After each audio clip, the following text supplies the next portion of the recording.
Howdy guys, Attorney Walter Hnot. Now here's the deal. I'm right now up in Maine, and I know my hair looks terrible. That's because I've been working pretty much after 5 p.m. and all weekend long on the barn. I've now come up to Maine to go ahead and work on the main house, specifically to prep it for painting. So I am beat, super tired, but we're going to get right to the information. I know you're not used to seeing me with glasses, but I need them because I'm blind. So we're going to keep them this time because I don't have proper lighting. All right, here we go. Now, remember, like, subscribe, leave 5-star reviews. How do you do this? The way you leave 5-star reviews: disability resolution law firm. You Google disability resolution law firm, you leave one right there. All right, now we're going to go right into this thing real quick. Here are the things that you should be doing to go ahead and prepare yourself specifically for the Bidenflation situation. Now, obviously, a lot of people love Biden, and I think Biden's an awesome person in his own right. As president, there's a little bit of wiggle room there, but the bottom line is Bidenflation is here. It's like soap all over us. We just are having a hard time rubbing it off. Now, let's get right to it. Here are the things that I think you should be doing because of this Bidenflation. They're not hard. They're not unrealistic. I've seen other lists. I think they're unrealistic. I want to point something out before we even get into this. Number one, when people say that you need to start collecting seeds, if you have an acre, if you have acres, if you don't live in an HOA, if you realize that it takes 60 to 100 days to grow a tomato plant, if you realize it takes 60 to 100 days to grow corn, if you realize that it takes 8 years to grow an apple tree because you can't just eat one little apple, you need more than one little apple from a baby apple tree, then you will realize that growing food is kind of a BS-y kind of approach to this thing. There's no way you're going to be able to really grow food for an apocalypse that might happen as a result of Bidenflation, which I don't think is going to happen. I just don't think it's realistic. All right, now, here are some things that you should be doing because of this Bidenflation situation. Okay, let's go into it real quick. I want you to think about it. Number one, get on a lazy 6-point accounting list. Okay, number one, figure out your accounting for your food. Number two, figure out your accounting for your housing. Number three, figure out your accounting for utilities. Number four, figure out your accounting for travel. Number five, doctor/medication. Number six, there is no number six. That is why it is a lazy 5-point budget. That's what I want you to do. Food, housing, utilities, travel, medical. Just figure out what they cost per month. It doesn't take much time. It might actually not even take you an hour. Food, you buy it every 2 weeks to a month. Just write down what the average is. Housing, you already know what those costs are. Utilities, you paid them for a while, you got it down. Travel, that one differs. You'll figure that one out. And doctors, you know how to do that stuff. All right, now let's get right into this real quick. I want you to also try new stores out because cheaper alternatives are usually out there. I like Walmart. People make fun of me as a result of liking Walmart because an attorney is supposed to, buy things at fancy places like Publix and Whole Foods and Trader Joe's. And I don't go to those places because I don't fit in there. Those people are better than me, and I appreciate that. So I go to Walmart. Now, with that said, I just want you to understand that there are other cheaper alternatives than Walmart. There are little stores that might have things cheaper. But here's the thing. Don't get suckered into de minimis savings or itty-bitty mini savings or de minimis savings. I mean, you can use interchangeable there, okay? So here's the deal. If you're driving, an extra 2 miles to go get something that you save 50 cents on, you're driving an extra 15 minutes to go save, $1 or $2, then it's not worth it. It's not worth it. Don't be the person that's like, I went to that gas station that's 3 miles away because I was going to save a penny, a gallon. Don't be that person. You don't actually save money doing that stuff. All right, now remember, please, at the end of the day, time and money are your two important factors other than, of course, your health, which nobody really cares about because otherwise we would have Medicare for all. Next thing we need to go into, cut the things that you don't need so you can pay off what is already on your shoulders. Now, for this one, I'm a hypocrite. I have what's called a aluminum boat vintage addiction. I've never been able to kick it. It's not getting better. I've tried. I just keep collecting them. And they have these curved windshields, these vintage aluminum boats. Oh, so sexy, these windshields. The point is, if you do not have a boat addiction and you have a different addiction, then I'm going to be judgmental on you and say you need to kick that problem and be aware of what you're spending money on so that you can cut things and spend money where it's appropriate. Next one, look for free alternatives. I've tried for vintage aluminum boats. They're not usually out there. Now, there are things out there such as homeless help shelters, local libraries with free internet assistance, all kinds of programs. Believe it or not, most of you guys, I think like 99.9% of you guys, whether you're retired, disabled, SSDI, SSI, disabled adult child benefits, widows benefits, auxiliary benefits for children, most of you guys do not utilize county benefits. The worst of you guys when it comes to that are the VA people, because the VA people use all the VA stuff and they never go rock and use all the civilian stuff. So please, let me tell you this. There's a bunch of civilian stuff out there that you can get through the library, the town, the county, the state, the federal government. Contact the agencies, contact the help groups, because there's so much stuff out there. There's free internet stuff out there, literally, where they give you free internet. There's free book stuff out there where they'll send you books. There's free clothing, there's free food, there's all this stuff out there, but it depends on what county you live in and what town. And remember, I get it. Some of you live in the boonies of North Dakota, and I get that. But remember, the state and feds for that situation, they still have stuff for you, okay? Yeah, paratransit, Linda Soto, that's a really good one. Absolutely. Okay, next thing. Remember that in order to survive the Bidenflation, you need the following. You need food, medication, housing, transportation, and internet. Let's break that down real quick. Food. Local homeless facilities give free foods, free meals rather. Don't be embarrassed about going to them. Use the measures that are out there to assist you. Medication. Request low-cost refills from your insurance. Call them up, bitch them out, say that you want some sort of option to reduce your costs for your medication. Housing. Call your town, county, state, and Fed housing offices to see what programs are available to you. Don't forget the churches and the community assistance facilities. A month saved in rent is a month spent on fighting the Bidenflation. Even though we don't really hate him, it's just something that's coming from the way he's kind of treating the whole oil thing to some direct relation at the moment. Transportation, if you have a car, know a bus route. If you ride the bus, know a bicycle route. If you have a bicycle, Google the walking distance. If I see you rolling around in a Porsche, if I see you rolling around in the Porsche, you better be hanging out with Pelosi's husband. Otherwise, I'm going to be real mad at you, because if you bought a Porsche, not smart, not smart. Internet, if you have it on your phone and as a service to your house, just keep one, probably the one on your phone. Your phone internet, the new stuff, much newer than mine. Mine's old now, but the new stuff is absolutely incredible if you can afford it. You can download movies, the Netflixers, the HBO Maxes, the Disney Plusers, over time and then watch them. And let's call it like it is. You likely aren't a YouTuber who needs big time upload speeds. Also, turn off your internet on your phone when not using it. Facebook, daily weather updates, and general updates suck your data dry. Remember, we want wet and sloppy internet when we need it. So no constant rainstorm updates or Facebook friend notices. Trust me, they aren't important unless they include boats, vintage aluminums with curvy, sexy windshields. Yes. All right. Now, with that said, we're now going to go into the specifics. Howdy, Leanne. Howdy, Night Jester. Howdy, Julie. Howdy. We're now, Charlton Zimmerman. Howdy, howdy. We are now going to go into the articles that I want to read specifically. Now, where Americans are cutting back as inflation closes in. I thought it was a good one. Brian O'Connell, June 15, 2022, wrote it yesterday at 12:07 p.m. Middle of the day, got published. Here we go. All right, Americans aren't wasting any time dealing with runaway inflation, which stands at 8.6% according to the U.S. inflation calculator.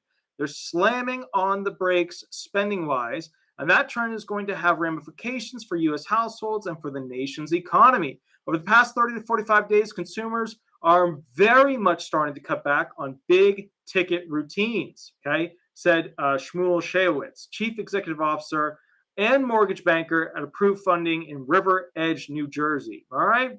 Fewer people are willing to buy a house, less are willing to spend on car leasing or financing, and most are scaling back on bigger purchases in their homes, such as entertainment, recreations, and even home improvements. It's not just on price or products and services. They're increasing evidence U.S. households are cutting back budgets across the board. Sorry, the thing got a little fuzzy there. All right, new study. So here's the studies. Here's the math behind it. A new study from Breeze, an insurance service company based in Omaha, shows that 88% of consumers have cut spending as a result of inflation. That figure is based on a recent survey of 2003 U.S. adults. Where are they cutting their budget? Breeze has data on the issue as well. This is from its study. 73% of U.S. households have cut back on restaurants and takeout. I have significantly, and when they say restaurants and takeout, that means McDonald's and Wendy's. 63% on consumer spending. 62% on social spending, right? Because we're not hanging out with each other anymore. We don't love humans. 57% on groceries, right? 54% on vacation. I haven't been on vacation in 14, 15 years. 44% on gas and 35% on debt payments. Which, think about that. If you're cutting back on your debt payments, all of a sudden that's going to build. But anyways, 75% are worried about providing food for themselves and their families. So those YouTube channels selling you, what's going on the farm when they're growing like this massive orchard of oranges, like that ain't you.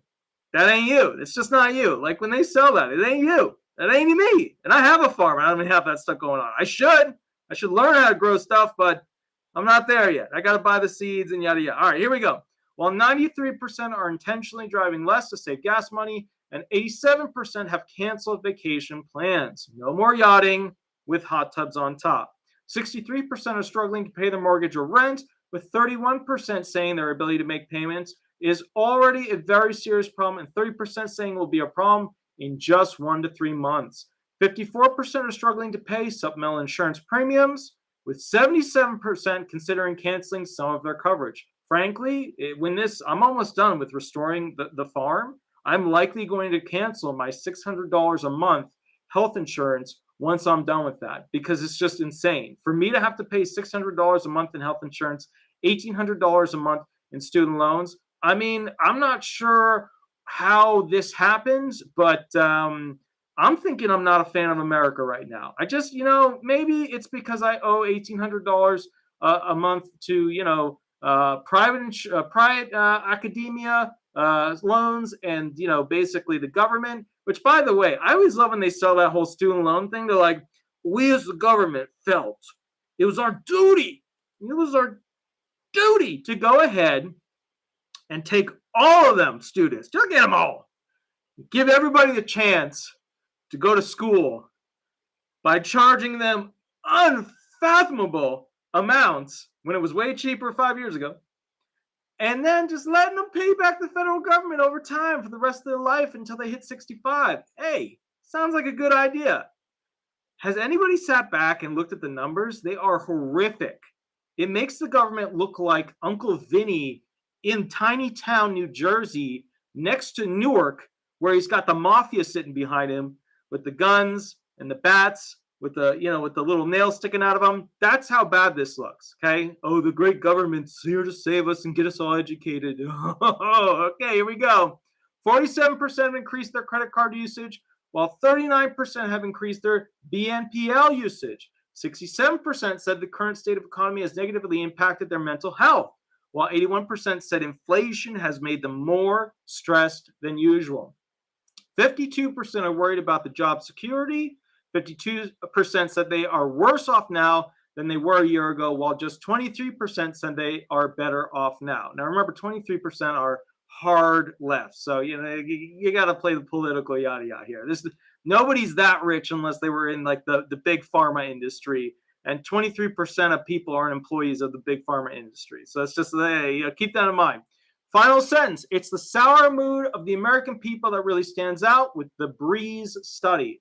So in other words, what they're saying is Biden is having a difficult time. He's having a difficult time because he's not doing things that truly pump up and benefit the economy, which, as you know, pays for our social programs, military programs, everything programs. Why are we in this situation programs? Yes, so that's the problem. I just want to point out, when somebody makes this whole argument like, oh, there's so many things open where all of these, gas and fuel types could go ahead and just, did you see the article? He just cut off more opportunities in Alaska for more of that wonderful oil to be coming out of there. Look, guys, here's my thing.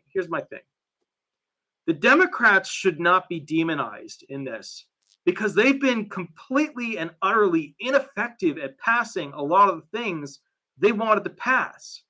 This, and the ironic part of it, is mostly the result of White House policy, which is just mind-boggling. I can't remember in my lifetime when White House policy dictated and created, for the most part, a bad economy. I've seen arguments that Jimmy Carter wasn't that bad. That was actually Nixon was so bad. I wasn't really, part of that generation. Maybe that's true, but all the articles I've read go through a statistic outline specifically on how Jimmy Carter, he was a one-off winner in being the worst. Of course, Biden's now being compared to him, so yada, yada. Now, we need to talk about something. It is important. I think it's very important. This Social Security $4,000 cost that you could be making a mistake. Not everybody is disabled yet. I want you to understand some basics because a lot of people have been posting comments where, frankly, I was just too tired to write back. And the other thing, too, is, guys, sometimes when you see me like something, it means I've read it. But when I respond to something, I'm trying to correct something or I'm like, hey, yeah, I really agree with that. But sometimes people will post something that is so out there that I don't have the energy to fight with them. I don't care. I just don't have the energy to fight with them. So one of the things you need to know, I'm just putting it out there, is that your SSDI benefit amount is similar to your full retirement amount. That's how it works, okay? So when somebody's like, oh, the retirement people, we don't get as much as the SSDI people, it's pretty equivalent unless you take retirement early. SSI people, you guys always get less. That's because you haven't paid into the system and worked long enough under the system, etc. How unfair is that? It's not really that unfair because you didn't pay into the system, you didn't work long enough under the system. That's the reality. That's why SSI people get less than SSDI people usually, less than retirement people usually, because they played the game and they paid to play. All right, here we go. Social Security benefits can make up, and this is an article specifically from NASDAQ.com. Katie Brockman, the Motley Fool, originally wrote it. Social Security benefits can make up a considerable chunk of income for many retirees, if not the entire chunk.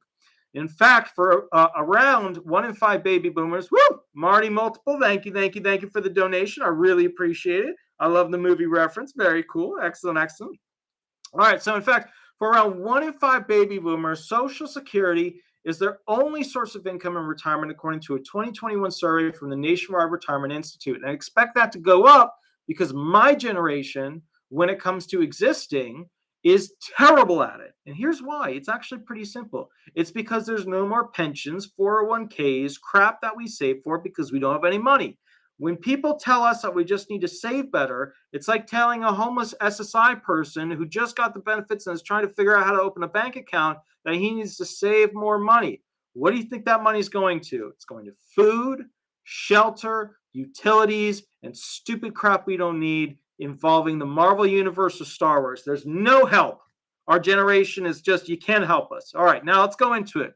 If you're going to be depending on your benefits to make ends meet in retirement, it's wise to make sure your earnings are as much as possible. And there's one simple misunderstanding that could potentially cost you thousands of dollars per year. How your age affects your benefit amount. The age at which you begin claiming Social Security benefits, retirement, we're talking retirement here, will directly affect the amount you receive each month. To receive your full benefit amount based on your career earnings, you'll need to wait until your full retirement age, your FRA, full retirement age to file. You're filing and getting them at your full retirement age. Yes, I see there are 4 people calling me right now for me to do questions. I get it. Let me read the article, then I will click. Okay, cool. However, very few people know their exact FRA. Only 16% of adults can correctly guess their FRA. According to the nationwide survey, and among baby boomers, the average guess is 64 years old, which is wrong. It's super wrong, okay? If you're not sure, call up the local SSA field office. Go onto Google, go onto Bing. See, I did the diversity thing. I gave you some options. Go onto DuckDuckGo, probably the best one. Go onto them and search SSA field office, search zip code.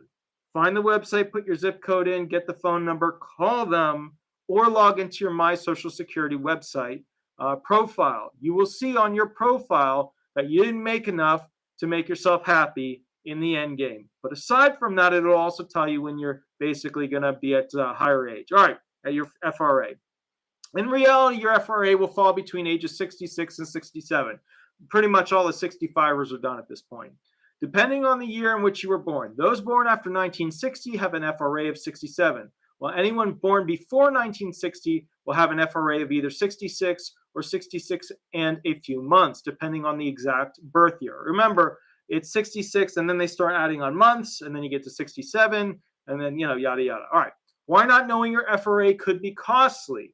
When you're unsure of your exact FRA, it could impact your decision on when to begin claiming benefits, which will in turn affect your benefit amount. For example, say your real FRA is 67 years old.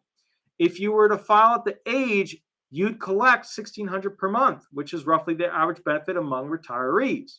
Let's also say, though, that you mistakenly believe your FRA is age 64 and you claim at that age expecting to receive your full $1,600.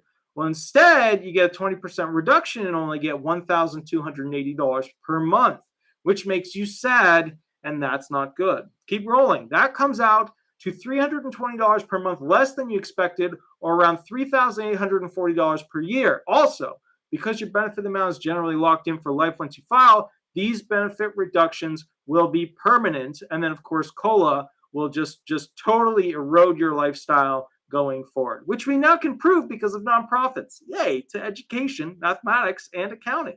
At what age should you file for Social Security? It's a good question. The correct answer is 70, but we'll just keep rolling. This is unless you're going to die early. That's basically the quick song. You wanted it fast. I gave it to you fast. This isn't to say that you shouldn't claim benefits early, because in some cases that could be the best move. However, claiming early will result in smaller checks and sadness. They didn't write that in the article. Claiming early can be a smart move if you have a robust retirement fund and are eager to get a jump start on retirement, like pretty much nobody at this point. You'll receive smaller payments each month, but if you have plenty of savings, you might not need that extra money, especially if you basically enjoy way too much alcohol. All right, however, if you have little to no savings and you are looking to maximize your monthly income, waiting a few years to claim could be ideal. You can receive hundreds of dollars more per month by delaying benefits, and that money could go a long way if your retirement fund is falling short. Or you could go ahead and file early if you expect to get hit by a car or a bus at some point. They did not include that in the article. I'm helping you out by, expanding on it. The age at which you begin claiming Social Security is a personal decision unless you have a wife that talks for you. But be sure you know how that age will affect your benefit amount. Remember, the wife could be a male. We live in, that's acceptable too. Just be okay with it. When you know your FRA and understand all of your options, it will be easier to make the best decision for your situation. Now, the $18,984 as Social Security bonus, most retirees completely overlook. Here we go. If you're like most Americans, you're a few years or more behind on your retirement savings, but a handful of little-known Social Security secrets could help you ensure that a boost in your retirement income is likely. For example, one easy trick could pay you as much as $18,984. That's one of these things in the Motley Fool. We'll go through that in another video because we enjoy to talk about that. All right, we've gone through the articles. We've done our best job to make you a knowledgeable person. Now, we will take random phone calls from people who have questions about disability benefits. Many of them may have attorneys who won't call them back, so they stick me with it. Let's go. Here we go. All right. Let's go right to the phone calls and get rolling. All right. Let's see. Okay. Good. Let's go with the first one. Okay. Perfect. You know how this stuff works. We let it ring. We go through the process, and then we're good to go. Hi, this is Attorney Walter Hnot. We are live on YouTube. Remember to use the fake name throughout this process. Would you like me to answer a specific question, or would you like me to run hearing questions with you? I'm sorry, I didn't hear you. Oh, okay. Would you like me to go ahead and run hearing questions with you, or would you like me to go ahead and basically answer a question? And remember to use a fake name throughout this process. I have a few questions, actually, and I've been watching you for some time, and I was hoping you could help me. My name is Ann. Mm-hmm. Is Walter okay? Yeah, sure. Okay. I got a letter from the Social Security Administration just the other day. Didn't you say to fill that out exactly what they asked? Do not elaborate in any way. I mean, the best way to answer something from the SSA is to answer the specific question without going on into story mode, because in story mode, you guys end up usually saying something that's going to get you denied. But go ahead. Yeah, absolutely. Okay, well, I was approved 3 years ago. Good. But I'm having a problem. Okay. When I worked for a long time in healthcare, and I have a pretty good amount of money a month, and that's not my problem. Okay. My problem is I suffer from a large multitude of psychological and physical problems. Mm-hmm. Now, when I went to court a few years ago, I did tell the judge I was afraid to drive in a car because the way everything started was I was in a really bad car accident. Mm-hmm. Messed up my neck, messed up my back, and I was terrified to get in a car after that. Okay. I got to the point I could get back in a car. I finally gave up my driver's license because I started having seizures. Now, because I told him that all that time ago, me and my husband want to go travel, and we want to get an RV, and I wouldn't have to sit in the front seat. And would me going traveling some take away my Social Security? No. You can travel pretty much all you want. Just remember, you want to keep some sort of address or PO box that the SSA can send stuff to. Yeah, we're gonna use our daughter's address as a home address still. Okay, cool. So kind of the bottom line here is this. Make sure you have somebody with a scanner that can send you the mail or forward the mail to you. Don't go through the route of constantly changing your local field office, because that's going to drive them nuts. That's going to drive you guys nuts. No, I'm even going to keep my doctors here because I get radio frequency ablations on my back all the time. Sure. And I'm going to even keep the same doctor and come back here for my surgeries. Keep everything the same. Yeah, that's perfect. Just keep in mind, when you take videos, when you take photos of the traveling process, something that popped up in a report, because I get to access those reports where they essentially follow claimants with CDI units. But when you go to, like, for example, a special, like a national park or something, and you take a photo of yourself in an area that is not accessible by vehicles, that's de facto proof that you have the capacity to do certain physical movements to get to that location, which they can use against you. Okay, well, I can't. If I can't do it, believe me, I can't do it, and they know it. And then there's a lot of times I have to nap during the middle of the day because I just hurt so much. So we figured an RV would be best. Yeah. My next question is my biggest one. I was listening to you a while back, Sure. And giving up working was the hardest thing I had ever had to do in my entire life. I felt humiliated. I felt like less of a person.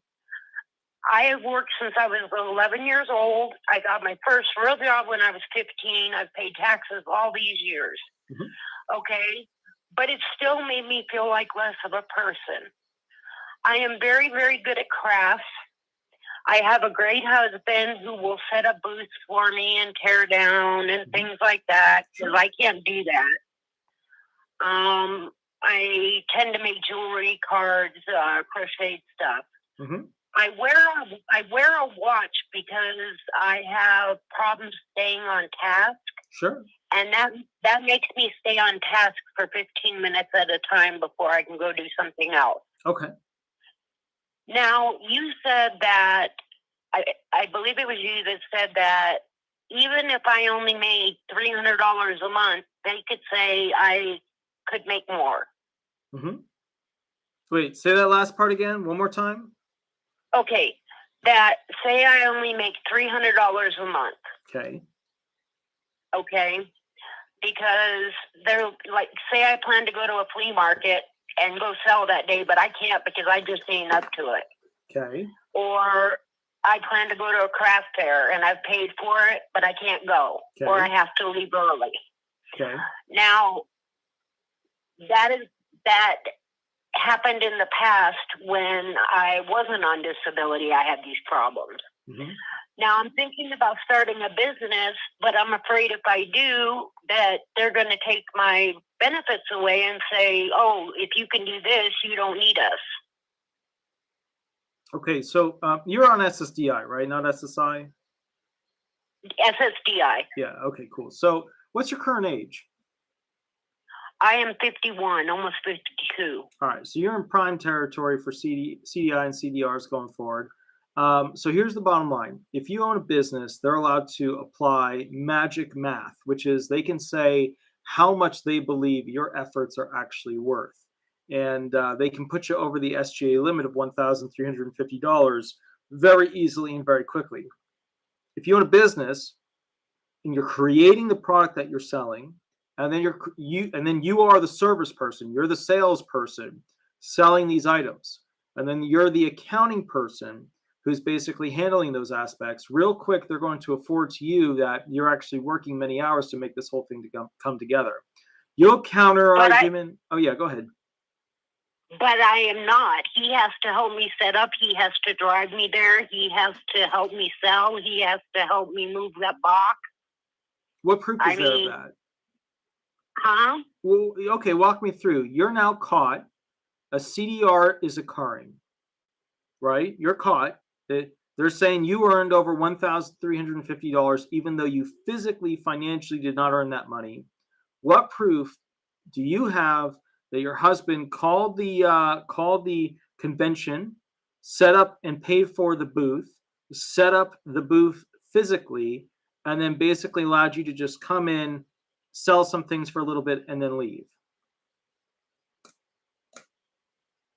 Well, I don't know. That's what I'm asking you. Can I make him the... All I can do is make the jewelry. He has to help me do everything else. I gotcha. Okay? Yeah, I gotcha. I can take money when I'm feeling okay, but if I'm not feeling okay, I got to go home. Mm-hmm. Is there a way to share the business with him where since he paid all the supplies and everything too, make him have for 90% of my business? All right. So look, first and foremost, what you do is an awesome thing, because I'm all for people making, small items or items in general by hand to sell to people. That's the way small business is supposed to work. That's the way capitalism is supposed to work. I'm all for it. But now I'm going to beat you up like an ALJ would in this situation, reviewing your claims so that you understand their side of it. So I'm going to do what they do. Are you ready for me to go ahead and question you? And are you ready to give good answers in response? I hope so. Perfect. Let's do it. Ma'am, how long have you been doing this business? When did you incorporate?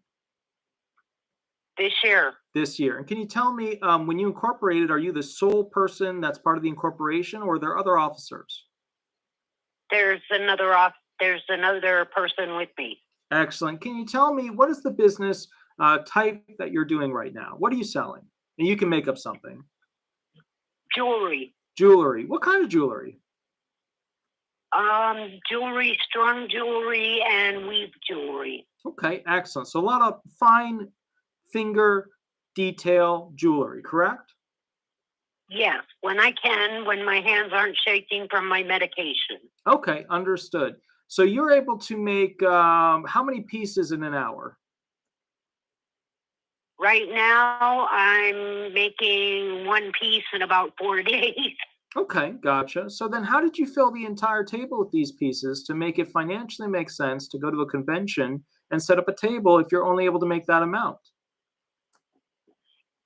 It gives me a sense of doing something. It's not the money. It's not the money. Are you financially well off? I need something for me. Okay. So can you help me with this? What does your husband do for a living? My husband is a computer programmer. Ah, a busy person. Anytime. he can work anytime, day or night, whenever he wants. Okay, but a busy person nonetheless, because that job, as we all know, coding takes a significant amount of time, correct? Yeah. Okay, He so works understood. 160 hours a month. Yeah, okay, makes sense. So can you tell me this? Does he also make the jewelry, or is it just you? Well, he helps me put components together when I'm shaking. He helps me go get all the stuff I need. He helps me carry the bags. He helps me set up the tables. He helps me carry everything. He helps me with the financial stuff to double check my math. He helps me figure out the tax portion of it.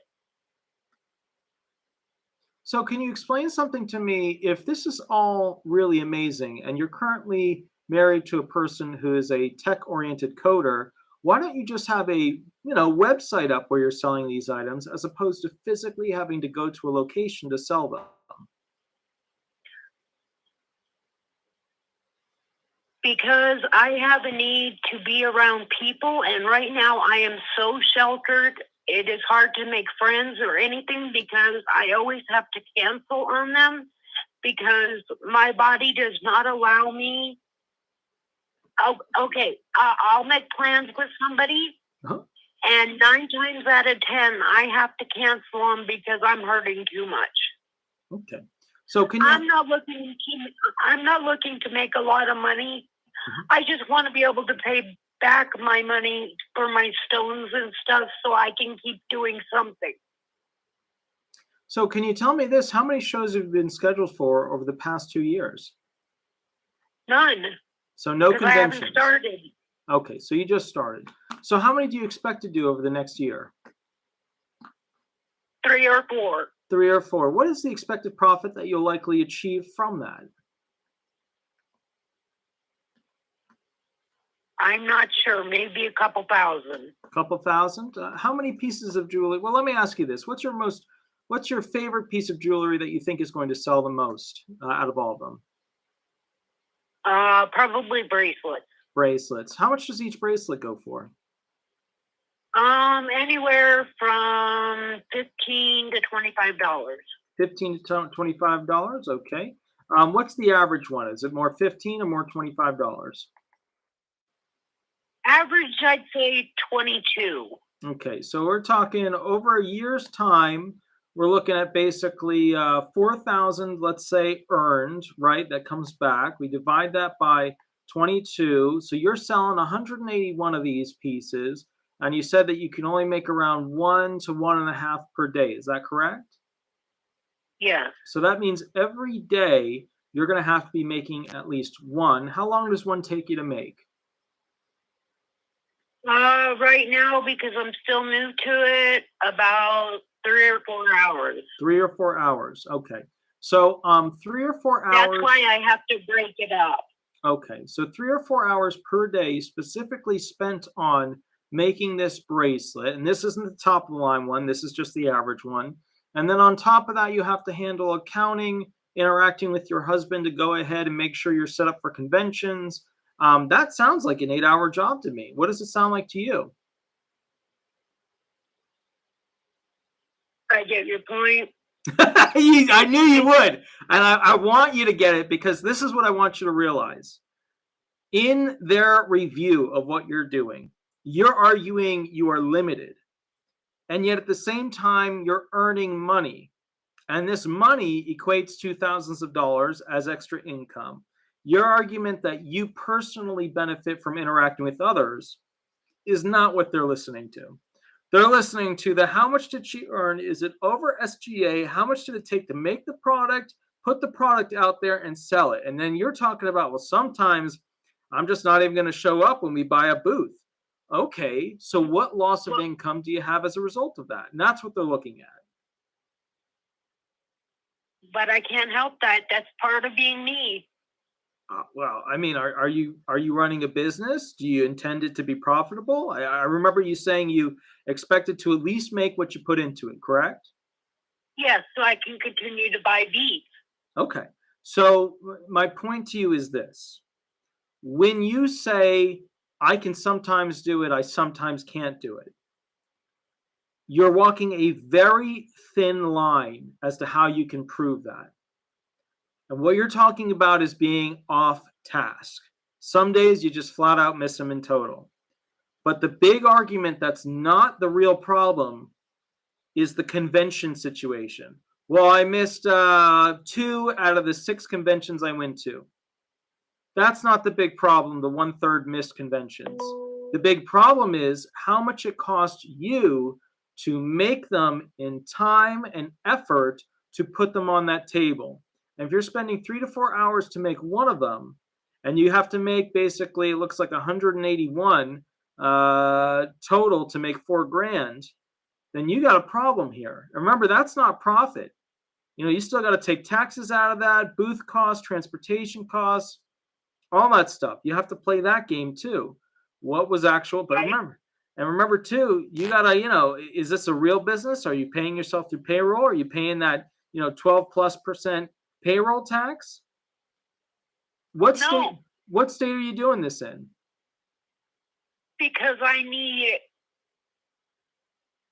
need something. Okay. But I just not work. Okay. So here's the thing. Now remember, when they ask you, hey, are you paying payroll tax? They're going to be looking for you to say, yes, I pay payroll tax, right? Even though it's just like your husband's helping you out, they're like, okay, well, what is his equation in this? What you really need to do is see how your husband can be shaped in this corporation as more of the leader, and you take a very small role in it. And when you are doing things with this company, that your very small role in it is accounted for with videos and photos and things like that, and that his larger role in it, you also have evidence in the form of videos and photos as well. Now, you also need to remember something too, which is that if he's a coder, the amount of time that would take for you to make $4,000 from beads in the form of necklaces, in the form of bracelets and stuff like that, it's a lot of work for a very small amount of money. There might be... Yeah, go ahead. My sister also has a store in Texas, and she said she would display some of my stuff and sell it. Okay, well, that's a good in. Look, when I was in law school, I needed something to relax me. And what I would do is I actually was really good at sewing.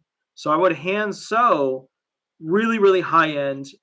We called them pocket squares, except my pocket squares weren't just a piece of, silk. They were all kinds of things. The nautical ones would have little rope around them. The female ones would have, pearls on them with a little flower, sewn into them at the top, so that when you folded it, the woman one would look like, a woman's one. I made those, and it was very relaxing for me.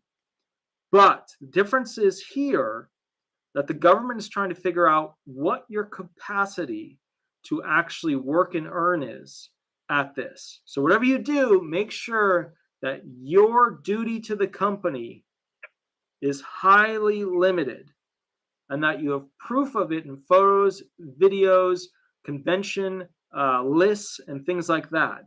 That way, you do not allow the SSA to prove that you potentially were doing a lot more in this bead business than you're going to say you could actually do. Okay, so when he's got to thread my needle because my hands won't let me, should I keep a logbook? Correct. I mean, everything. Keep a logbook, take photos of him threading the needle. But remember, threading the needle isn't what they're worried about. They're worried about the 3 to 4 hours it took for you to actually throw all the beads onto this thing. Okay, and like I said, I do it in 15-minute increments, and then I got to move. Yeah, so in that case, make sure you keep a journal of it, what you spend your time on, all that stuff. Make sure you find forms of evidence that can help show that you are not doing beyond SGA amounts, Okay. All right. But that would be the best way to go about this, because you got to be careful, because when you're self-employed, which is what you are here, they get to play with the numbers as opposed to the non-self-employed, which they could still when you're an employee, but they usually don't. When you're just an employee, they usually just look at essentially what you're earning. If it's some weird thing where you're like a CEO and you're only earning, $5,000 a year, then they look at it and attribute more to you. But the bottom line is, for the most part, when you're employed and an employee, they just look at what you earn and whether or not, and that becomes the baseline. However, self-employed, like what you're talking about, very different situation. They've got a lot of wiggle room with that.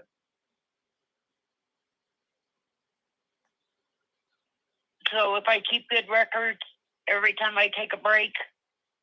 See, when I went to court, I wrote down how my days went for 2 years. Sure. Every time I did something or wore my watch, I wrote down what I did that 15 minutes. Gotcha. Okay. I was a nurse at one time, and if it wasn't charted, it wasn't done. Right. That's the rule. You got to follow government rules. If it wasn't written down and codified in some system, a computer, whatever, some printout, some signature on it, then it didn't exist. So you got to make sure you follow the same rules that the government does with this. So it is possible to do this. It is possible to do that. I have to be freaking careful. Correct. All right. But I'm going to go ahead and take the next caller. I will catch you a little bit later. You have a wonderful, wonderful day. Okay. Thank you, Walter. Thank you, madam. Bye-bye. Bye. Okay, guys. So real quick, we missed another call. I'm going to go ahead and take this one real quick. Here we go. Hold on one sec. Click here.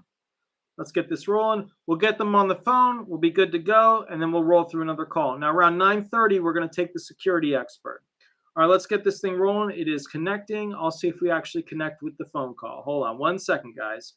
It hasn't connected yet. Now, if this person doesn't connect, looks like we got another one coming in. We're going to take that other one. Hi, this is Attorney Walter Hnot, Disability Resolution PA. Remember to use a fake name throughout this process. Would you like me to run hearing questions, or would you like me to go ahead and answer a specific question? Go ahead. Just a specific question. Sure. Okay. I have a Marine Corps pension. Sure. And I'm 66 years old, but I haven't applied for my Social Security.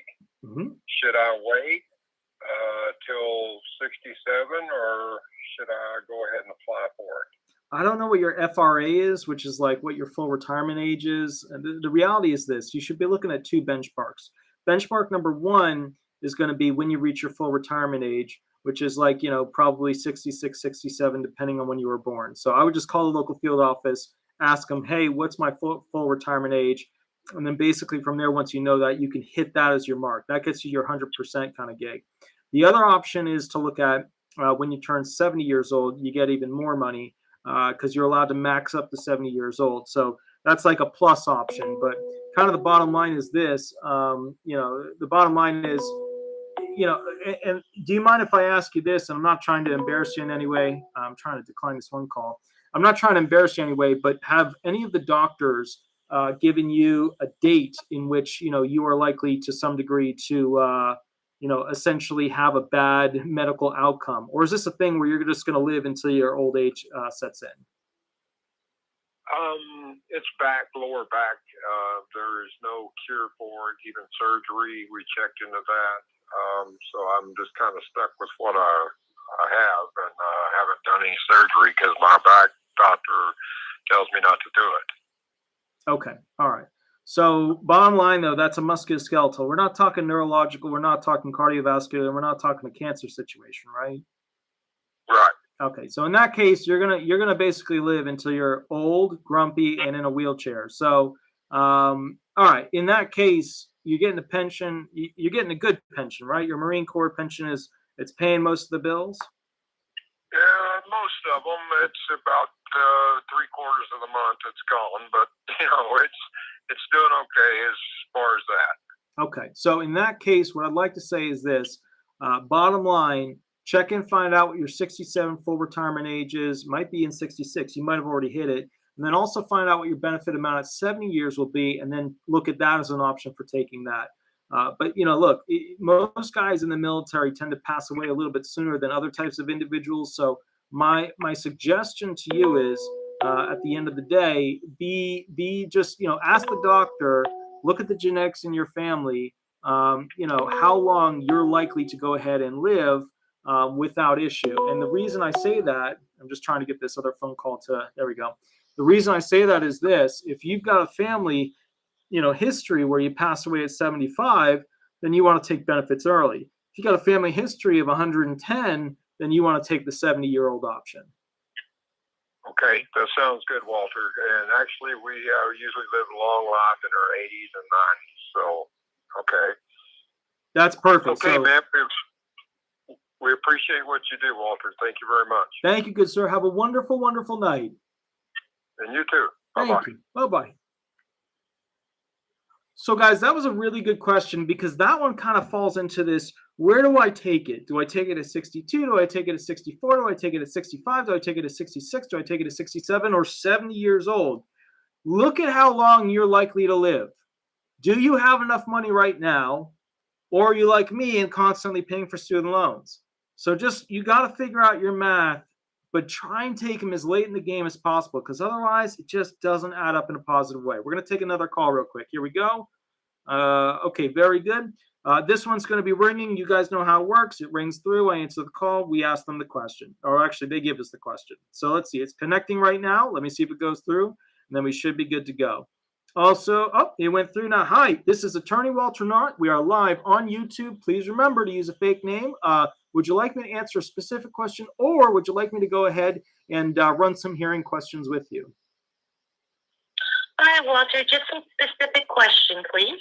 Yeah, absolutely. Okay. I had actually was listening to your show and put the question down in chat. I am 57 years old. Okay. Will be 58 in October. Okay. And I have been receiving SSDI for the past 4 years. Okay. My question is in October of last year, my mother passed away, and I have just recently settled her estate and have received a little less than $150,000 as an inheritance. Okay. I've gotten conflicting information by looking on YouTube, and I've made some calls and all. Do I need to report that to SSA, and will it affect my benefits, because I am on SSDI, not SSI? So yes to both. Number one, you have to report it to the SSA.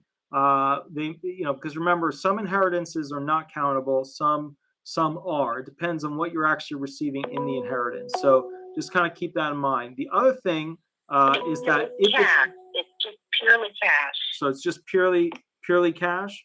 It's not coming from a trust fund. It's not one check from the attorney.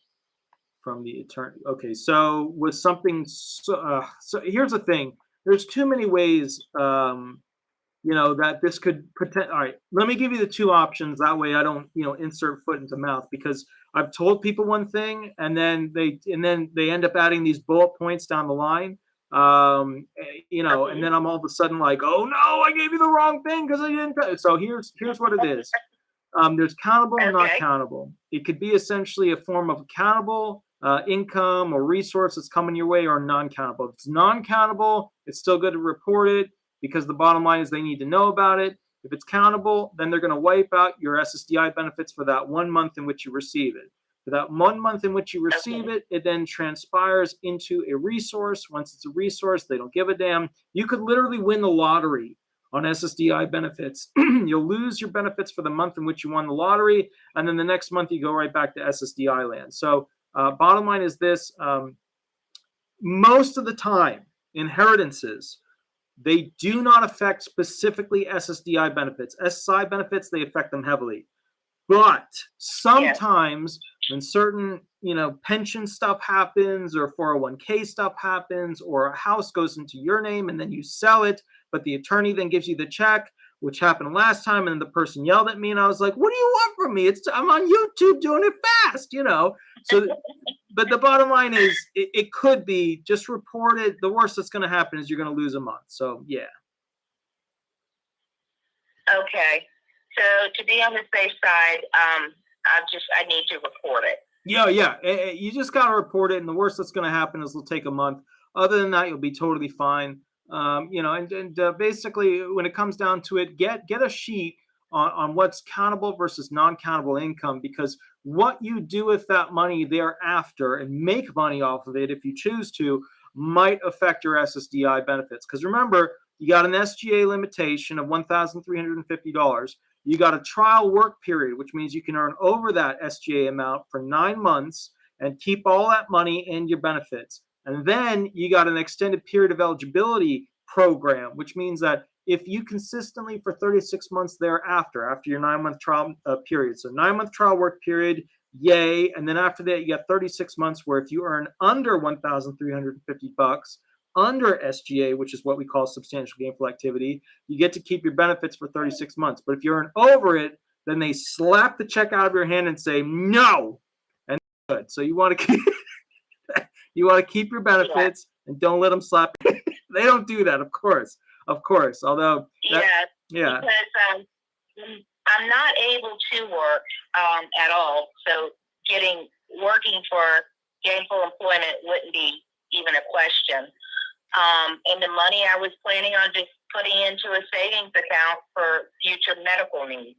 Yeah, and I mean that's totally fine. But trust me, if you got $150,000 there, and we got a tough Biden economy, you're going to be sitting there thinking, how can this money work better for me? Just learn about what's countable income versus not countable income, because it'll help you going forward. Yeah. Okay. Perfect. Okay.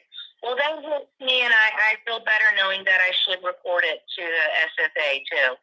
Oh, you have to. So, you have to. Whenever you have lump sums coming your way, you have to report them to the SSA. Yeah. Okay, that sounds good, because I don't want to get in trouble. Yeah, no worries. Oh, trust me, they have access to your bank account. They'll find out. They'll call you. So indeed. So, but sounds good, madam. You have a wonderful, wonderful night. You too, honey. Thank you so much. Thank you so much. Bye-bye. Bye-bye. So perfect, guys. We're going to go ahead and do the next phone call real quick. Let me see. We're going to try out this one real quick. Hold on. Here we go. You guys know the deal. We let it ring until it basically goes to the person. The reason I don't have it ringing. Oh, here we go. Hi, this is Attorney Walter Hnot. We are live on YouTube. Remember to use a fake name throughout this process. Would you like me to answer a specific question, or would you like me to go ahead and run hearing questions with you? Oh, can you hear me? Hello? Am I on mute on your end? You're on speaker on my end.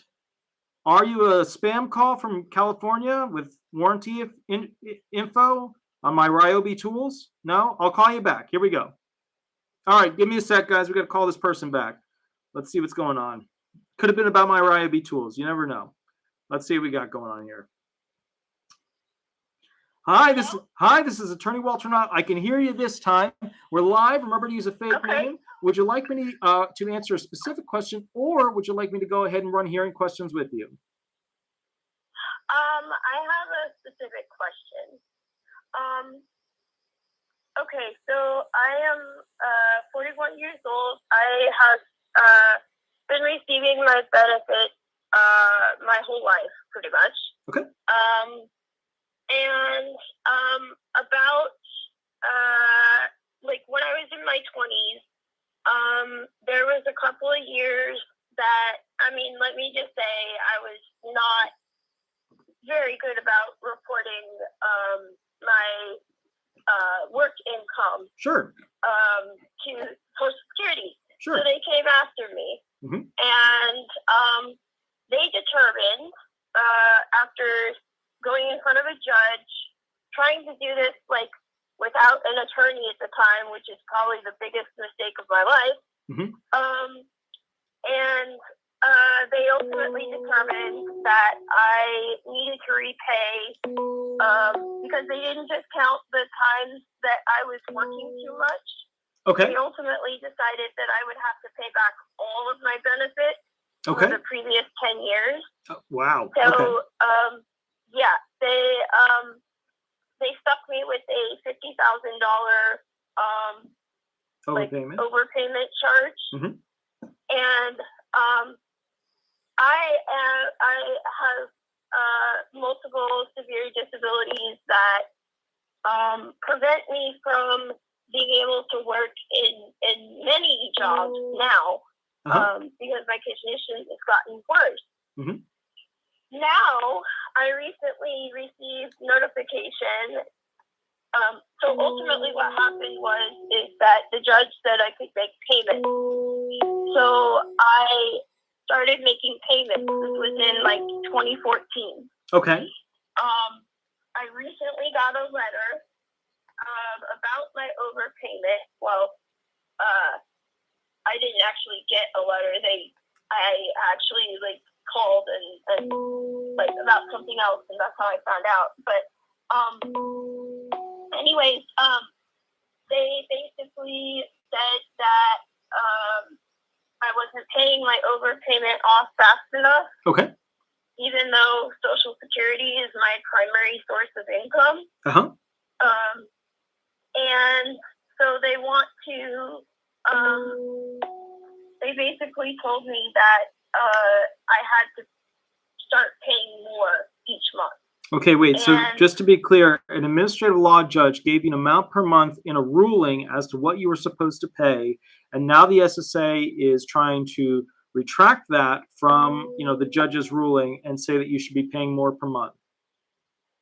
Yes, and when I went into the SSA office to discuss this, because I was very confused. And they didn't really give me much time to respond. And so I went in and I asked them, like, okay, what, if you guys take much more out of my check each month, that's going to put me in a very difficult, even more difficult financial situation. And with the cost of everything, going up and all that. When I asked him, I'm like, what kind of number are we talking here? Like I don't have any idea like what you guys are thinking. And so he just threw out this like ballpark number of like $200 to $300 out of my check. Okay. And I'm like, that's a good chunk of my check. Right. And I'm, I also would like to, file an appeal based, of the judge's decision all those years ago, because I feel like if I don't, I'm gonna be stuck with this for the foreseeable future. Okay, so real quick, let me jump in. You have no duty, if you have an adjudication from a prior administrative law judge as to a payment amount, to go ahead and change that payment amount. So what are you paying per month right now? I've been paying about $30 a month. Yeah, so you have no duty to increase that at this point. You can tell the SSA that you do not intend to increase that, and that going forward, you are ending the communication related to increasing the payment to the SSA, and that if they continue to go after you, that you're going to be submitting a letter to the Office of Inspector General for harassment. Okay, but here's the thing, though. They've already sent my check to collection. So I'm not, like, I asked them. Have you been paying the $30 or no? Yes, I've been paying. I signed an agreement last year saying that they could take $30 out of my check each month. Okay. But this month, so I got a payment this month. Okay. But they said that as of right now, I won't get a payment next month. And they gave me a form, request for change in overpayment recovery rate. Okay. And I'm just wondering, because they've already basically said that they sent that they're sending my checks to collection, and that I won't get it. This is all very weird. Yeah, none of this makes sense. Only they would be doing that only if you didn't meet the requirements of the original agreement. So what am I missing here? Where did you not pay it? When did you stop? Like, what is the piece of this puzzle that you haven't shared yet? Honestly, I don't know. I honestly don't know because I have been paying it. You know, for like, I mean, it just became like a normal thing. Like, that's what has been deducted from my check. It stopped on its own at one point a few years ago, but they didn't send me any letters or say anything to me. So, like, I thought everything was okay. But then, like, last year I signed another agreement. It's all very, very confusing to me. All right, so there's multiple agreements in here. So somewhere in here, you signed a contract, some payments weren't made or some payments were missed, and then as a result of that, they're now trying to say, okay, so here's the bottom line. I would need to see the contract that you signed. Can you send me the contract that you signed? And then from there, I'll kind of figure out what happened. All right, I'm super busy this week, but send it to me. I'll try and read it over the next week or two, and then basically give you an answer. But what happened is you agreed at some point, violated some term, and now they're trying to go after you. And the reality of this thing is, to be fair, you should be seeking a reduction in return payments. Are you still working right now? No, I'm not. I haven't worked in a very long time. All right, so a portion of this should be waived going forward. All right, send me the contract. The email is send this to my direct email, WRH at disability. Yeah, WRH at disabilityresolution.com. Just remember to put in there, I'll put it in the chat real quick so that you have it there, but just remember to put in there that we spoke on the live, because the problem is I get about somewhere between 30 to 50 like people reaching out a day asking me questions that I can just never get back to. And as a result of that, I just never, you know what I mean? I can't respond to them. There's just no time for me. I have to respond to clients. So point is, make sure you put in there that we spoke during the live, and then I'll check it out, and then we'll kind of go from there. Okay. Can you give me the email one more time, please? Sure. It's in the chat session of the YouTube channel, but it's WRH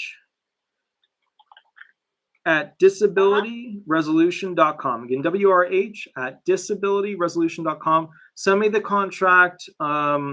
Hopefully it's not a long one, but I'll read through it real quick and see if there's something I can figure out to go ahead and basically, you know, because somewhere in there's something that you violated for them to send you over to collections and then continue to go against you, because otherwise $30 a month is on the low end. They usually approve like $100, $150, but the bottom line is, if an ALJ approved it, you're going to try and tie back to that, argue for reduction, and then settle on a new agreement because the one you currently signed is obviously going against you. And you may have to bring OIG into this to go ahead and renegotiate this, or potentially have the regional office. OIG, Office of Inspector General. I mean, I have to see how much they're beating you up here, because if it gets to the point where they're trying to haggle you, like, you know, New York City on a Friday night at the pizza shop, then that's not acceptable. That's harassment. They need to, you know, the goal is not to strip the disabled of the money they receive each month. And one more quick question. Sure. If I wanted to file an appeal for the original decision made by the judge, what do you know off the top of your head what form that would be? Well, usually, I mean, is it a new initial? Because it could be essentially a 561 appeal form, but I have to see specifically if you're at a recon stage, if you're getting ready to go to a hearing, you know, one of those deals. Could be a 561, 501, 521, something like that. Could be one of those, but I'd have to see what the intent document would be that would be correct for your particular situation. Okay. Thank you so much. Absolutely. You have a wonderful, wonderful day, okay? Thank you. You too. Thank you. Bye-bye. Bye-bye.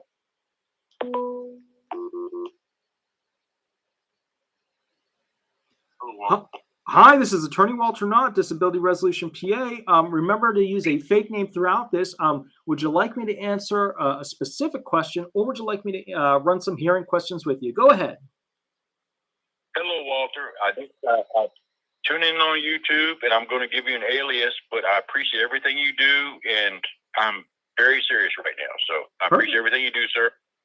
Okay, here's the deal. I've been an amputee for 15 years, below knee. Okay. I was incarcerated. Okay. I'm just being straight with you because I'm in Florida, by the way. Sure. So just letting you know you can do wherever you go. You can call me John Doe. Sure. I'm a below knee amputee.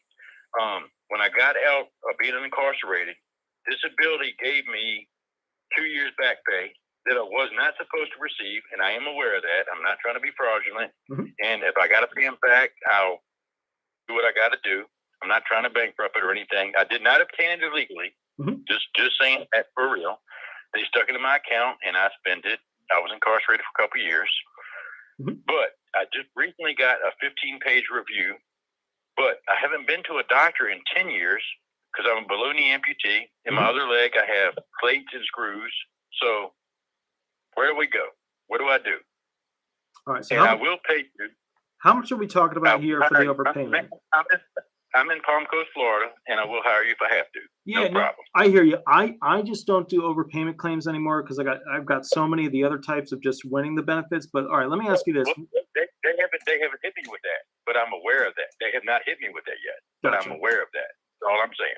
What amount are we talking about here?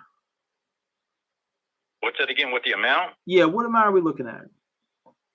We're looking about $21,000. Okay, so not the end of the world. Let me ask you this. I'm not scared of it. I'm not scared of it. When it comes to the funds you receive, do you have any portion of that you can pay back? I have a small amount I can pay back. I could probably do $4 or $5 grand. Okay. And I could give them my benefit is are we live? So yeah, we're live. Yeah. Okay. Well, that's fine. So I don't get the best benefit, but I don't get the least amount. I get like $1,600 a month. So with that being said, I can give them $500 a month back until it's paid for.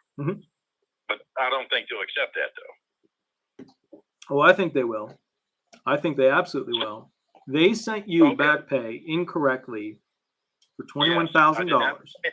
I did not obtain it illegally. No, sir, I did not. So they sent it to you correct. How did you receive it? Did you receive it on a debit card? Did you receive it at a bank account, direct deposit? How did you receive it? A direct deposit. Okay, so they direct deposited to you $21K as their error for back pay that you weren't supposed to receive because you were incarcerated for more than 30 days.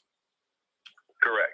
Yeah, I think if you were to pay them a couple $100 a month, they would be more than ecstatic to get that. But since they made the mistake ab initio, they were the ones that did to begin with, I would file a 632 and really hammer that hard to get a reduction in the amount you received, because the bottom line is they made the mistake here. And you should be able to get a reduction in that amount, not have to pay down any to begin with, and then just do a monthly. That's a small couple of $100 a month. Yeah, you know what? And I have no problem with that. I'm not trying to I'm trying to live my life right. I'm trying to move forward in my life. I realized I did collect that benefit, and I pulled a couple years, and I was excited to get some money. You know how it is, but I'm not trying to live like that. So I'm aware that I owe them that, but that's not an issue yet. But I think it will be. But here lately, they have sent me the 15-page review, asking about what doctor. I haven't been to a doctor, Walter, because I'm an amputee. I don't have to go to a doctor. My leg's cut off. I don't know what to say. Now, I've listened to a few videos, and if this is too much on the air, we can do this. I will hire you as my attorney because you've already proven yourself to me, and I mean that. Yeah.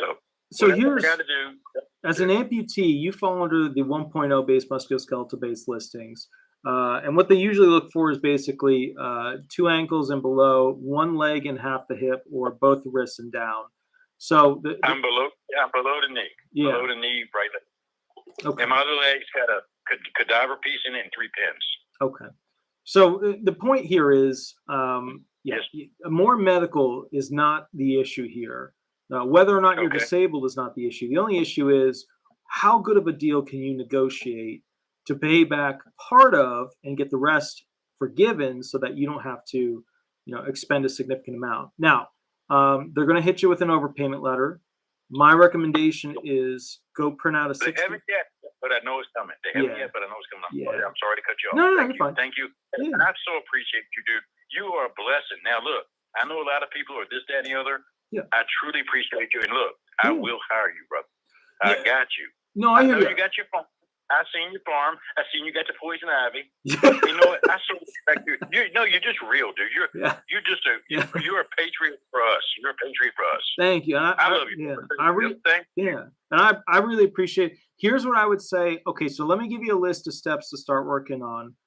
Step number Okay. 1, go print Yes, out the SSA. Here are the forms: SSA 561, SSA 632. Yeah, go grab a pen. And I'll walk you through it. No, I Yeah. got it right here. I'm so sorry. Hey, Yeah. thank you for. I must have been a little demanding tonight, but look, when I seen you on, I said, "Oh, I got his phone number. I'm gonna blow it up." All right, 561. Yep. SSA 561, SSA 632. The next thing you want to do is get the printout sheet of when you first received those funds. So a bank account statement or whatever. It was probably in 2015. I got my bank statements. Correct. Perfect. Correct. Grab the bank account statement. The next thing is, wait a minute. So you're saying for 7 years you've had these funds and they just figured it out now? No. Here's Walter. I'm being 100% legit with you. Yeah. I got out in 2015, and when I got out, my dad picked me up. Look, I'm broke, and I'm trying to reestablish myself. I'm not a model citizen, but I'm not crazy. Like, it's nothing crazy. It was just whatever. But so I check my bank account. It's like $21,400 in there. So over the next 2 months, I'm buying all kinds of shit. I'm just being real sorry. So all kinds of stuff. Sure. So 3 months into it, they said this is in 2015. Now I still haven't got a letter saying paying it back, but I have the 15-page review from my old address, which was my brother's house. But I already went on SSA, gave my Social Security, my correct address, my phone number, had to put in the code, all the stuff to make the website legit. So they got everything legit now. But I still got that 15-page review. And basically what it's asking is, they really don't give a crap about nothing. They want to know, what doctor have you seen? What's your medical condition? Have you seen a shrink? Have you did this? Have you did drugs? You know what I'm saying? You know the deal. You're the attorney. You know the deal. Sure. And I still had to play the game. So just letting you know. Okay. Just being real, brother. Just being real. All right. So here's the 3 things. Yeah, here's the 3 things you've got to negotiate. Number 1, a low monthly payment. Okay. Number 2, reduction in total amount due. Okay. And number 3, your explanation as to why you believed you had received those funds as a correct form of payment to you from the SSA, or put another way, how they made a mistake, but you didn't know they did, or that this would come back to haunt you. Okay, you know what? The later I can relate to, because you stuck it in my account. I didn't know that I wasn't supposed to receive that.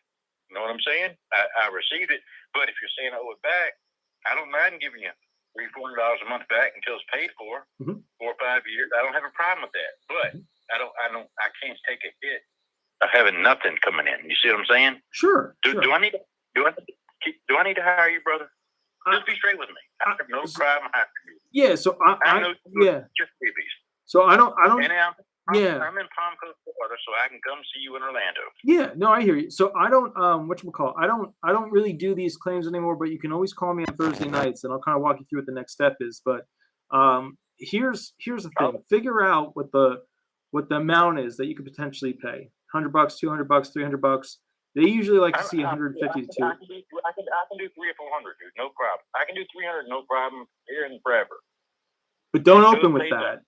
Don't open with that. Open with, I can pay 100, and let them work you up to 150.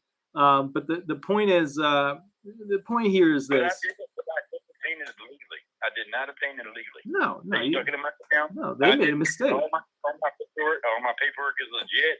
They made a mistake. Now, If worst case scenario is I Googled it. Now, I'm just saying, a worst case scenario is I don't want to do that. I got decent credit. I know I could bankrupt it, but I'm not trying to do that. So $150, $200 a month to pay for it, I can do that. I have no problem with that. My thing is this. I think you'll probably be successful in getting it from 21 down to maybe around 10 or 12. And then you hit them with 150 a month. Maybe if you wanted to go up to 200, they'll be happy with that deal. I mean, I can't promise it, but based on what I've seen, yeah. I hear what you're saying, brother. I hear what you're saying. Yeah. Dude, I believe you. I'm gonna tell you something. I've only been watching you for like 60 days, and look, I know we're live and everything. Sure. I swear, you guys need to subscribe to Walter. He is the man. He's taking his time. He's you know what? You are a saint, brother. You are a saint. That's why I'm not asking you for free. I will compensate you, brother, because you're a lawyer, and that's what you do. That's how it is. I so appreciate you, man. You don't understand. Out of every customer you've had, 1,000, I'm one in 1,000 that's gonna cooperate with you, bro. No problem, whatever you need. Yeah, I appreciate it. I really do. I tell you what, see what you can do on it. See what you can work out on it. Go grab those 2 forms. The one you're going to have the most questions on is a 632. Call me next Thursday with what you filled out on there. By that point, you might get the letter from the SSA of overpayment. And that way you're at least ready to make the first shot across the bow to them with what your terms are, with what you're willing to pay. Yeah. Well, here's the thing. Well, they ain't hit me with none of that. All they hit me is, hey, we haven't reviewed you in a while. Here's your 15. It is, and people, I put it online and I say 15 page. People going, what is that? I've never heard of that. But I have a 15-page review, and I don't know the form number. I can go get it, but there is a form number. But it's basically just a bunch of medical BS. Mm-hmm. And I haven't been to the doctor. I'm an amputee. They already cut my leg off. Yeah. Why do I got to go to the doctor? Yeah. Everybody says you got to do. I just don't see that. Like, it's not growing back. I'm not a chameleon. Yeah. Yeah. No, I hear you. I hear you. Work on that, and then I'll kind of catch up with you at the next Thursday. But remember, you don't send anything to the SSA about the 561 or the 632 until you've received their notification of overpayment. If they send you a short form, you fill that out. But other than, yeah. Is 562, 561, SSA 562 or no? SSA 561 and SSA 632. 632. All right. Thank you, Walter. Thank you, good sir. I'll catch you a little bit later. All right. Thank you, sir. And I appreciate it. And if everybody's listening, subscribe to Walter and give the man some money and quit asking for freebies because he deserves it. Thank you, sir. And I got you. Thank you, good sir. You have a wonderful night. Thank you. You too. Thank you very much. Thank you. Bye-bye. So, guys, what we're going to do now is we're going to go ahead and call the security expert. I always really appreciate this because I get to play the what-if game of what's happening with Ukraine, what's happening with Russia. Obviously, a lot of the blame game when it comes to oil production and blah, blah, blah. You know, the White House blames it on that. Obviously, it's not a result of that because we didn't even need Russia in the prior administration. But still, let's go through this real quick. Let's rock through this. I'm going to pull up real quick. Hold on 1 second. Okay, real quick. Here we go. We're going to call that person now, get an update specifically on specifically on the Russia-Ukraine situation. All right, so here we go, guys, real quick. Let me put it on speakerphone. Forwarded to an automated voice network. Oh, hold on. Let me see if I can get this thing again. Let me try this real quick. Let me see if I can get them through. Hold on, guys. Let me see if this thing is going to go through. 9. Uh-oh. We got a problem. It's not going through. Oh, no. Oh, no. Let me see something real quick. Why isn't that working? Hold on. Hold on. We're having a moment. We are having a moment here. Hold on. Let me check this out. I think I called it from the wrong phone number because there's a couple business lines on this phone. Hold on. Hold on. We're going to fix this. We have fingers. We can make this happen. Hold on. Here we go. Buttons aren't toys. I've got it now. Our call has been forwarded. Oh, no. It's not working on the right phone number. I've lied to you horribly. Let me see if I can fix this. I have these. I can do this. All right. Here we go. Let me try and get through them real quick. Hold on. Hold on. Hold on. Call has been forwarded. No! So here's the first thing I did. I called them from my personal phone number. Whoops. Then I called him from the Marble Mountain Horse Estate, the farm I'm restoring phone number. Whoops, number 2. Then I called him from the business line for the law firm, and it still didn't work. So I'll have to check with him just kind of on another. Yeah, we've been knotted. Yes, you guys got knotted, and thank you for putting that. That's slightly better than the Bidenflation situation. I'd rather be knotted than Biden. So thank you for that. I appreciate it. All right. So here's what I'm going to do since I can't get through to him and it goes right to voicemail. I'm going to go ahead and take maybe one more call, and then I'm going to literally go in the hot tub because I'm in Maine. There's a hot tub here. I don't have a hot tub in Florida. So I'm going to use the hot tub here because I'm super beat up. Let me go check out the phone calls real quick to see if we have anyone that called in that basically I can go ahead and just kind of tap into, check it out, and be good to go. Let me see real quick. Hold on. Oh, my phone is doing some weird stuff. Hold on. This is the right one. Okay, cool. Phone number. It's a lot of one person calling over and over.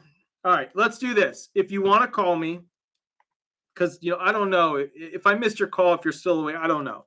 If you want to call me, that's the phone number. I'll answer one more call. We'll do one more. We'll have fun. We'll get this thing going, and then basically we'll complete the night for me to go into the hot tub. I will be for a very short period doing phone calls, regular law firm phone calls tomorrow. Back office was doing all of them today for me because I had a hearing and then basically had other stuff that I was working on. But anyways, guys, if you'd like to call me, you can call me. I'll grab the phone. Now, with that said, we're going to be doing some fun videos in the not too distant future.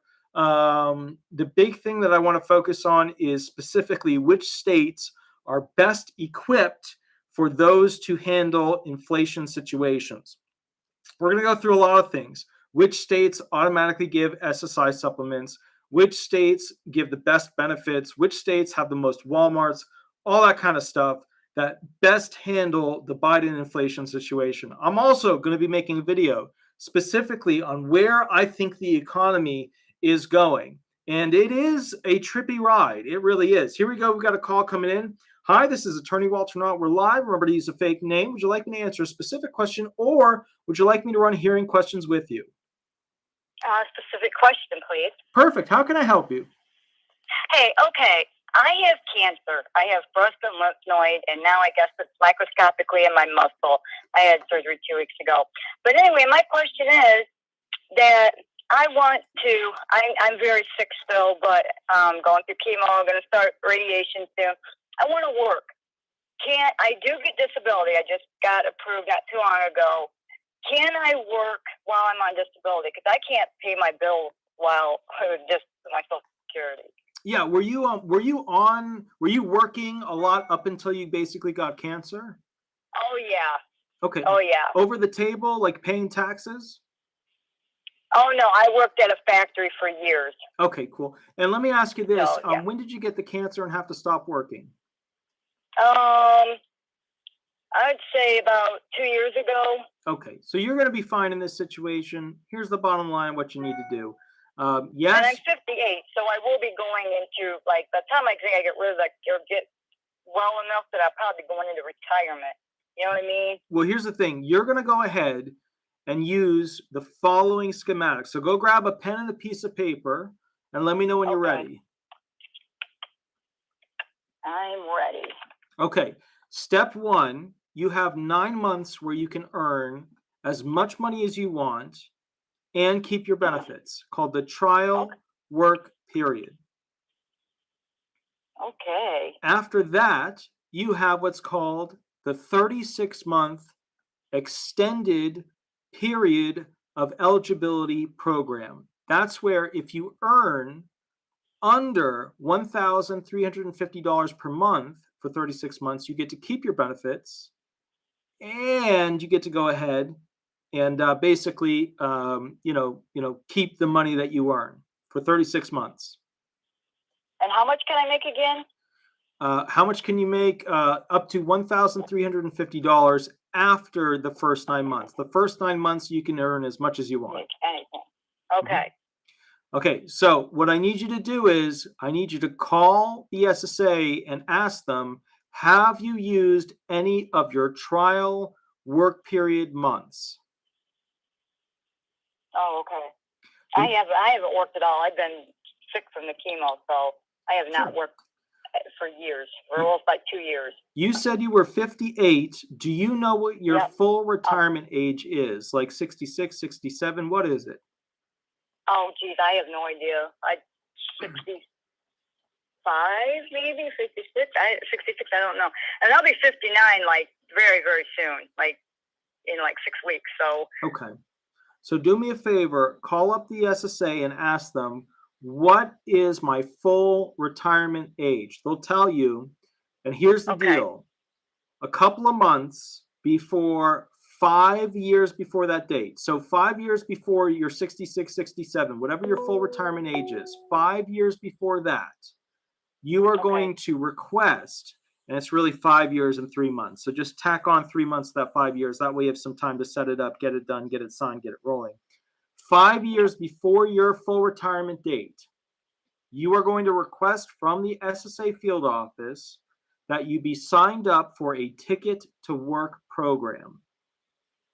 Oh, okay. And that way you get to use 9 months of the trial work period, 36 months of the extended period of eligibility program, and then transition to a ticket to work program where for 5 years you'll be under contract with the SSA to continue to work and earn, get that money in, keep your benefits, and then transition into your full retirement, 66, 67, whatever it is. So your plan is trial work period program, extended eligibility period program, and then ticket to work program. Cool. All right. All right, because I can't. It wouldn't have been bad, but everything that's going on in the world just ate me up. Eating everybody up. You can't afford it. Sure, absolutely. But no worries. You have a wonderful night, and I'll catch you a little bit later. Too, enjoy that hot tub. I'm going. All right. Perfect. Look for me.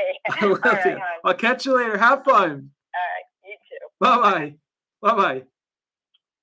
So here's the thing, guys. I'm in Maine, and I worked hard. I did law firm stuff. I worked hard. I pressure washed the house. I weed whacked the entire area. It's not a big. It's a postage stamp property up here in Maine. But the bottom line is, I'm beat. Everything hurts. My poison ivy. I'm like a snake at this point. I've learned to live with poison ivy in my heart. So I'm getting through it. But the bottom line is, I want to go in the hot tub. I'm going to end things early tonight. You guys have a wonderful, wonderful night. Thank you so much for hanging out with me. If I seem like I've been a little bit more upbeat today, it's because I had a beer before the show, and I feel great. So I will catch you later. It was at a place called Wild Willie's Burgers, and they were incredible. I mean, it was like a real burger. Like I eat McDonald's and Wendy's, and those are like kind of like real burgers, but this was a real burger, and I rarely get to eat those. Anyways, I'll catch you later. You have a wonderful night, and we'll go from there. Thanks so much. Have fun, guys. Bye-bye. Bye-bye.